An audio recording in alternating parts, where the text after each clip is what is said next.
एक दो तीन बातें थोड़ा ध्यान दे के अगर समझेंगे तो फिर आपको तमाम स्वास्थ्य की कुंजी मिल जाएगी एक, और हमेशा स्वस्थ बने रह सकते हैं। जबकि ये मानव शरीर है, नश्वर शरीर है, गृहस्थ जीवन है,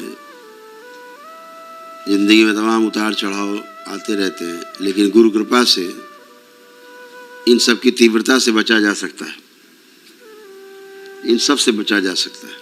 जैसे दरबार हमेशा कहता है कि संकल्प प्रार्थना जरूर करते रहें। इस सृष्टि में प्रार्थना से बड़ी कोई शक्ति नहीं। जब भी आप ईश्वर से प्रार्थना करते हो, निश्चित रूप से सुनते हैं। बहुत लोग कहते हैं पता नहीं हम करते तो हैं, सुनते कि नहीं सुनते। बहरा नहीं है, कान नहीं है उसके, फिर भी सबसे ज्यादा सुनता है, सबकी सुनता है। आंख नहीं है उसकी, लेकिन सबको देखता है, सब कुछ देखता है।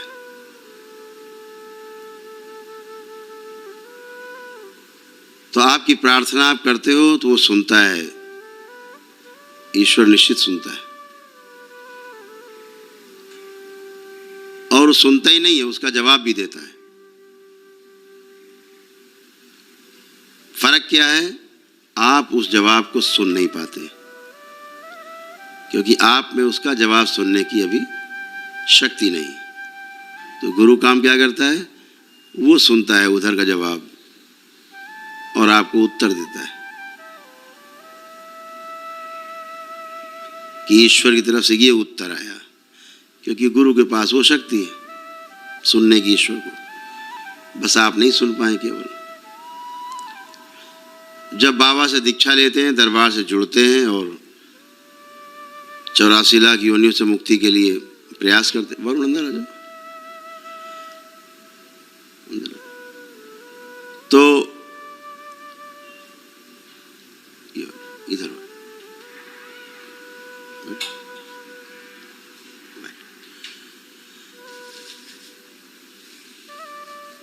तो खुश हो। तो ईश्वर आपको सुन के उत्तर देता है, गुरु आपको बताता है क्या बोले। तो गुरु की शरण में जाते हैं तो गुरु आपको इस लायक बना देता है कि आप अपना उत्तर स्वयं सुन सकें। जैसे दरबार से आपने जुड़ के सब प्रक्रिया करी, वो सुनते हैं, आप प्रक्रिया करते हो, जुड़ते हो, आप जो प्रार्थना करते हो सुनते हो। प्रमाण क्या है? आप अच्छे होके बैठे हो। यही तो प्रमाण है कि सुना उन्होंने। सुना नहीं होता कैसे आप अच्छे होते? तो संकल्प और प्रार्थना इस शक्ति को हमेशा जो है जागृत रखें। इससे बड़ी संसार में कोई शक्ति नहीं। आप अगर सोचो कि हम रोज पर अनुष्ठान करते हैं, तमाम पूजा पाठ करते हैं, ये वो, लेकिन अगर प्रार्थना ना करें, केवल अंत में क्षमा ना मांगे कि कोई गलती हो गई हो तो क्षमा करें, ये दो काम जरूर करें। प्रार्थना करें, प्रार्थना के अंत में क्षमा जरूर मांगे। कोई हमसे गलती हुई हो, त्रुटि हुई हो तो क्षमा करें। इतने से ही काम हो जाता है। तो वह जो शक्ति आपके पास एकत्रित है, जो आपने अनुष्ठान के द्वारा ऊर्जा उत्पन्न की है, जो आपके पास हमेशा रहेगी, आपके डीएनए ऊर्जा पथ में प्रत्येक परिवार के सदस्य के पास रहेगी। ये ऊर्जा बहुत विराट ऊर्जा है जो आपने एक दिवसीय हमने प्राप्त की। इसका सदुपयोग करना जिस दिन सीख जाओगे, चहकने लगोगे। तो जैसे ही आप प्रार्थना संकल्प करते हो, इसी ऊर्जा से, यही ऊर्जा खर्च होती है थोड़ी, और आपकी इच्छा को पूरा कर देती है, संकल्प पूरा कर देती है। जैसे धन आपने इकट्ठा किया, पैदा किया, जेब में चाहे तिजोरी में, अपने आप वो पानी का गिलास भी नहीं पिला सकता आपको, लेकिन आपने इच्छा की कि भाई हमें ये चीज़ खानी है या खरीदनी है, इच्छा की, वो धन आपका थोड़ा खर्चा हुआ, आपने खर्चा किया और इच्छित वस्तु आ गई। ऐसे ही आपकी एनर्जी है इस सूक्ष्म जगत में, जो आप एकत्रित करते हो अनुष्ठान से।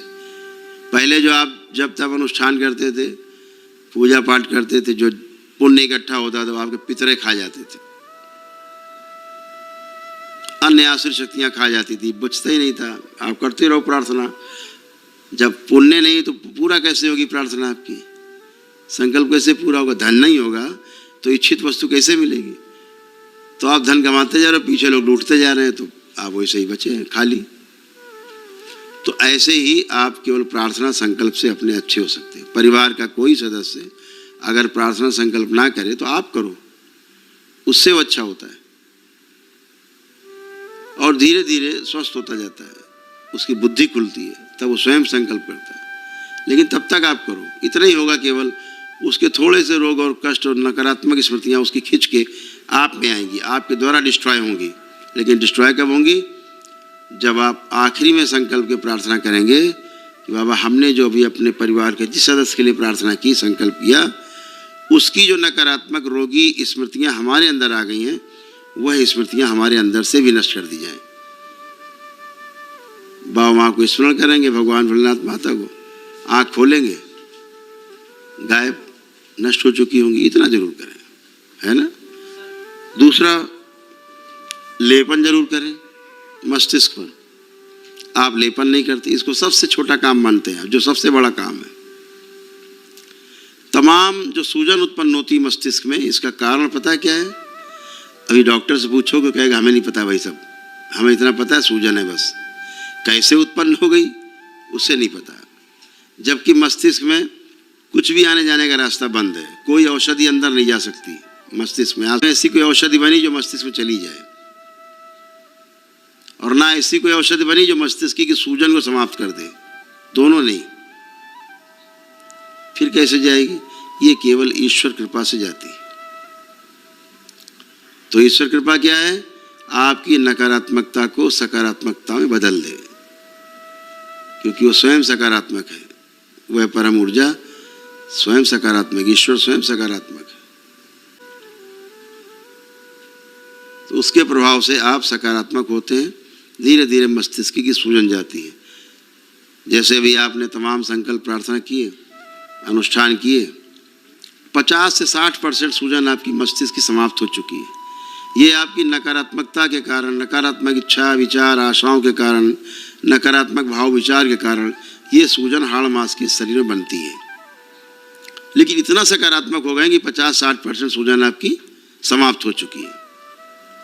बाकी कैसे जाएगी? तो जैसे दरबार के तमाम सिद्ध हवन है आप करते तो अच्छा आपको आराम मिलता है, बाबा माँ के द्वारा सिद्ध है। ऐसे ही दरबार में बाबा माँ के द्वारा सिद्ध लेप उपलब्ध है। वह लेप सिर पे लगाते हैं, एक कपड़ा रख करके उसके ऊपर लगाया जाता है। वो विधि है, बता देते हैं, डॉक्टर साहब लोग हैं बताएंगे। उसको लगाने से मस्तिष्क की सूजन धीरे धीरे धीरे धीरे समाप्त हो जाती है। बहुत लोग कहते हैं ठीक है, ऐसे ठीक हो जाएगा, ऐसे नहीं ठीक होगा। यह मस्तिष्क की सूजन बहुत खतरनाक है, ध्यान रखना। जान ले लेती है, सीधे प्राण लेती है, आप कुछ नहीं कर सकते मौके पे। ये मस्तिष्क की सूजन आपको भ्रमित करती है। सबसे पहला भ्रम उत्पन्न करती है शरीर और मस्तिष्क के बीच में। जैसे ही भ्रम उत्पन्न होता है, रोग नए बनने शुरू होते हैं। इस सूजन के कारण बुखार से लेकर कैंसर तक बनते हैं, एड्स बनते हैं, इसी भ्रम, इसी सूजन के कारण। हार्ट अटैक आए, चाहे ब्रेन स्ट्रोक लगे, चाहे लकवा मारे, अन्य तमाम रोग बने असाध्य, चाहे आदमी कोमा में चला जाए, कोमा में इसी सूजन के कारण आदमी जाता है। क्योंकि इस मस्तिष्क में सूजन के कारण शरीर के जो संदेश हैं मस्तिष्क तक नहीं पहुंच पाते, मेधस तक नहीं जा पाते, जीवन तक नहीं पहुंचते, जीवन सोया रहता है। पीछे के जो 6 शरीर हैं हमारे, उनमें से कुछ शरीर सो जाते हैं, किसी के पूरे पूरे सो जाते हैं। वो सो गए तो आप कोमा में गए, और विज्ञान उन 6 शरीरों को जानता नहीं, चिकित्सा कहां से करेगा? वह 6 शरीर सुलाने की आप ही से गलतियां हुई हैं, नकारात्मकता के कारण वो सोए हैं। अब उनको जगाने का उपाय नहीं, क्योंकि डॉक्टर साहब के पास जगाने का तो जुगाड़ नहीं, सुलाने का है। दवा खिला के सुला देंगे, इंजेक्शन लगा के आपको सुला देंगे। जगाने का उपाय नहीं डॉक्टर साहब के पास। और उन 6 शरीरों के बारे में चूंकि वो जानते नहीं, इसलिए आप कोमा में गए तो फिर गए, फिर डॉक्टर साहब बाहर निकलते, देखा होगा आपने, तमाम पिक्चरों में देखा होगा, कभी कभी सामने भी देखा होगा, अनुभव होंगे। फिर डॉक्टर साहब निकल के बोलते हैं, भाई अब ईश्वर से प्रार्थना करो, अब कोई कुछ कह नहीं सकते। डायरेक्ट भगवान से मिला के डॉक्टर साहब चले जाते हैं। अब आप जानो, आपका भगवान जाने। डॉक्टर साहब ने जो करना था वो सब चीर फाड़ डाला, जो कुछ करना था सब एजेंट बन के यमदूत के सब काम कर दिया। अब आप जानो, मर जाए तो भगवान दोषी, सौगाली भगवान को, क्या बिगाड़ा था तुम्हारा, हमारा आदमी मार दिया। और अगर बच गया तो डॉक्टर साहब के यश गाते नहीं, मतलब थकेगा आपके मुंह से, इतना यशगान होगा। अरे डॉक्टर साहब ने बेचारे इतना रात दिन एक कर दिया। तो उसी सूजन के कारण होता, ध्यान रखो। इसलिए लेपन आवश्यक है। सामान्य रूप से लोग कष्ट में रहे 3 माह, जो लोग असाध्य रोगों से पीड़ित रहे हैं, डिप्रेशन, एंजाइटी, सुसाइडियल थॉट्स, पागलपन जैसा गुस्सा, मारपीट, तोड़फोड़, कलह घर में, तलाक चल रहा है, तलाक लेना है, तमाम असाध्य रोग बन गए हैं, पागलपन है, तोड़फोड़ हो रही है, पेशियां हो रही हैं, चिल्ला रहे हैं, खाम है, पागल ही हो गए हैं। डिप्रेशन, एंजाइटी के साथ साथ bipolar disorder, schizophrenia, dementia, paranoid disorder, dual personality, multiple sclerosis या ऑब्सेसिव कंपल्सिव डिसऑर्डर, ओसीडी, ऐसे तमाम मानसिक रोग हो गए हैं। आत्महत्या का मन करता था या प्रयास भी किए हैं। तो ऐसे तमाम जो रोग कष्ट हुए 6 माह तक लेपन जरूर करें, तो आपकी सूजन समाप्त हो जाए और आप हमेशा के लिए आनंद में रहें। ये करिएगा, इतना ध्यान रखिएगा, दरबार से जुड़े रहिए। अच्छा, तीसरा एक जो ध्यान रखने योग्य बात है वो है कि नकारात्मक ऊर्जा की पूजा नहीं करनी है। मैं ऐसे स्थानों को जानता हूं जहां कुल देवी के नाम पर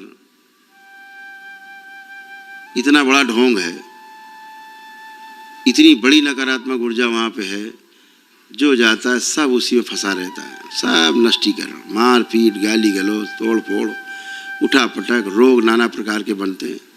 ऐसे स्थान मैंने देखे। देवी का मंदिर बना रखा है, बोले हमारी ये कुल देवी, पूरा जिला आस पास 2 4 6 10 जिले लगे पड़े हैं, साथ में मजार बनी हुई है, इसको ही पूजो। और तुर्रा क्या है, अगर ये मजार नहीं पूजी तो तुम्हें पूरे नहीं होंगे तुम्हारे कोई काम, तो लोग मजार पूजते।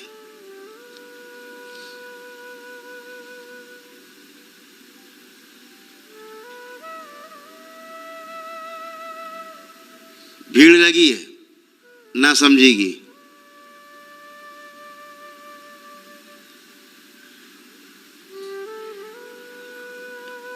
ये सब गंदगी जो फैला रहे हैं लोग, अपने शरीर के साथ साथ अपने परिवार के लोगों में मौत बांट रहे हैं। मौत, बीमारियां बांटते बांटते मौत की ओर ले जाती। वो है नकारात्मक ऊर्जा, जहाँ को तमाम देवी देवताओं के नाम पर खेल चल रहा है। न देवी है न माँ देवता है। गंदगी में देवी देवता नहीं आते, आपकी नकारात्मकता में नहीं आते, आप भी नहीं जाओगे। कोई 56 भोग बना के क्यों ना बैठा हो,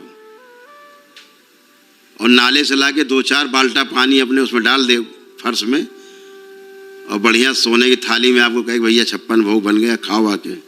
आप कहोगे ऐसे तैसे में गए तुम खा लो, हमें नहीं आना, आप ही नहीं जाओगे। तो देवी देवता गंदगी में नहीं जाते। आप मजारों की पूजा कर रहे हो और देवी देवताओं को उस गंदगी में आमंत्रण दोगे, वो जाएंगे, देखेंगे भी नहीं आपकी तरफ। तो ऐसे आप क्या करते, जो बनाते हो ऊर्जा उत्पन्न होती वही खा जाते हैं सब, फिर आपको और मारते हैं और तंग करते हैं। फिर आप कहते हो लड़का ऐसे गाली बक रहा, बिटिया ऐसे बोल रही, पति ऐसा कह रहा, पत्नी ऐसा बोल रही, अम्मा पापा ये बोल रहे हैं, पड़ोसी ये कह रहे हैं, दोस्त ये कह रहे हैं, रिश्तेदार वो कह रहे हैं, पार्टनर ये पैसा खा गए, हमारा रुपया चला गया, हम तो मर गए, रोगी हो गए, नाना प्रकार के कष्ट इसी नकारात्मक ऊर्जा के कारण होते हैं। ध्यान रखो, बच के रहिए ऐसे ढोंगों से, बचिए, तमाम जगह बलि होती हैं, वहाँ भी खड़े होकर के आप ताली बजा रहे हैं, जयकारा लगा रहे हैं। ध्यान रखिए 9 प्रकार के कर्म हैं, उनमें 6 सबसे खतरनाक हैं। मनसा वाचा कर्मणा कृतकारित अनुमोदित, सोचा गया, बोला गया, किया गया, कराया गया, करवाया गया और उसका समर्थन किया गया।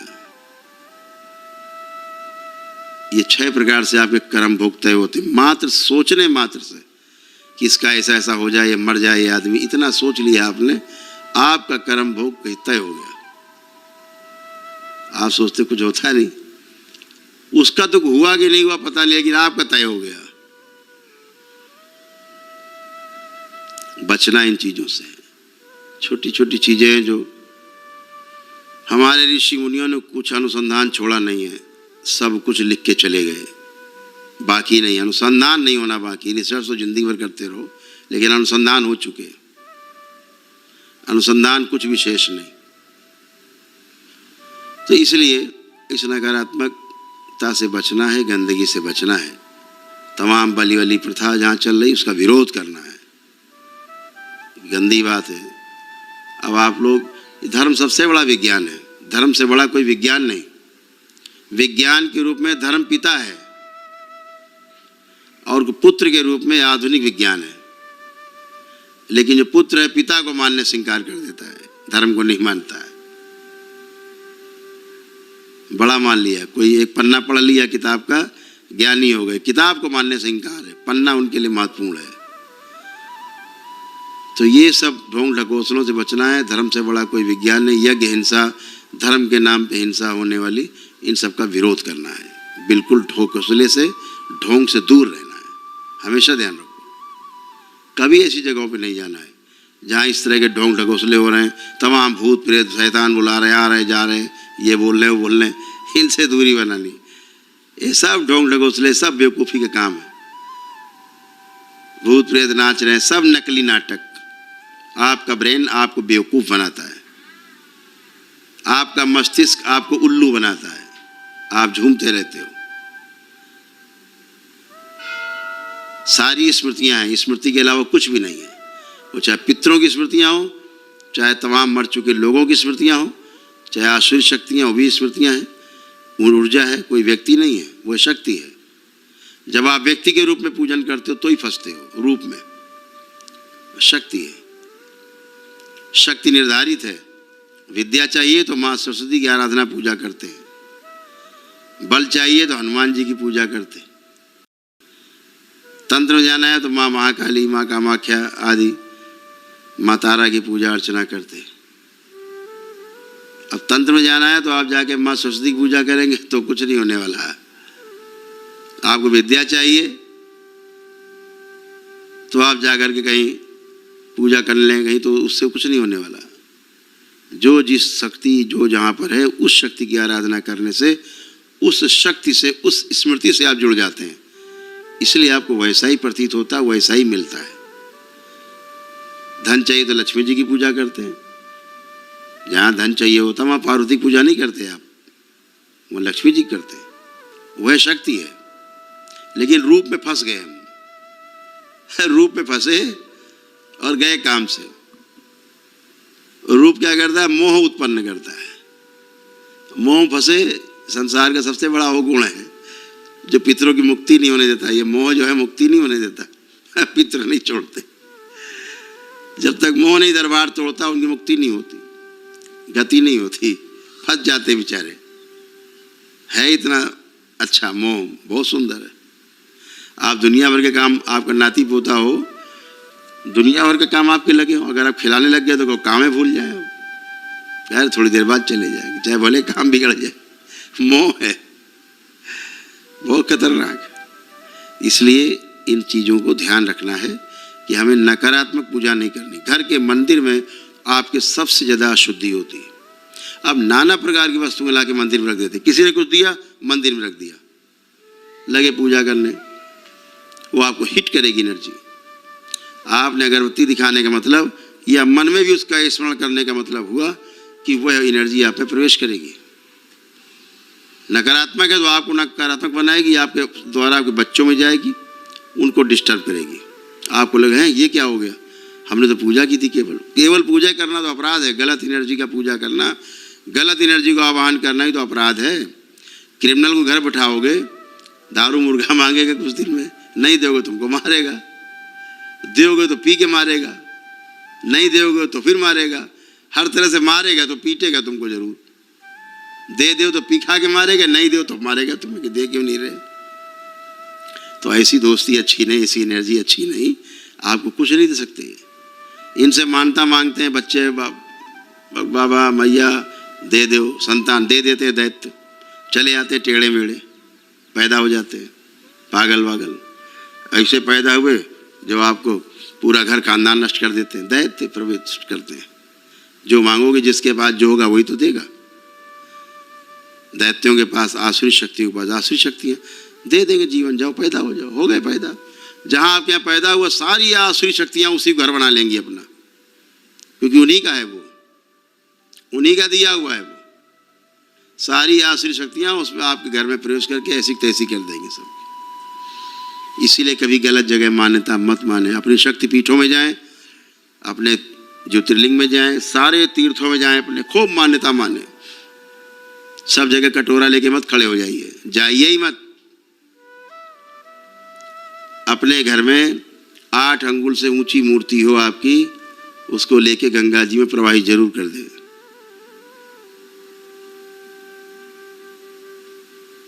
उसी देवी देवता की छोटी मूर्ति ले आए, अपने मंदिर में रखें।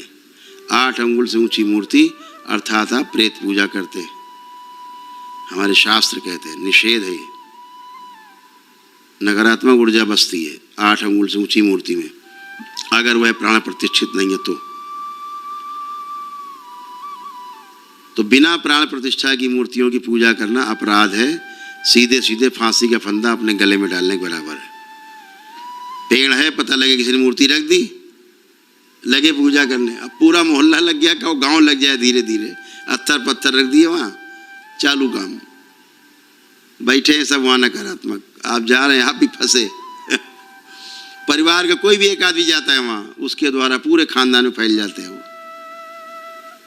बचिए, ये सब ढोंग ढकोसले से बचे। अपने ईश्वर की आराधना करें, भगवान भोलेनाथ की आराधना करें, जगत जननी माँ की आराधना पूजा करें, सब पार है।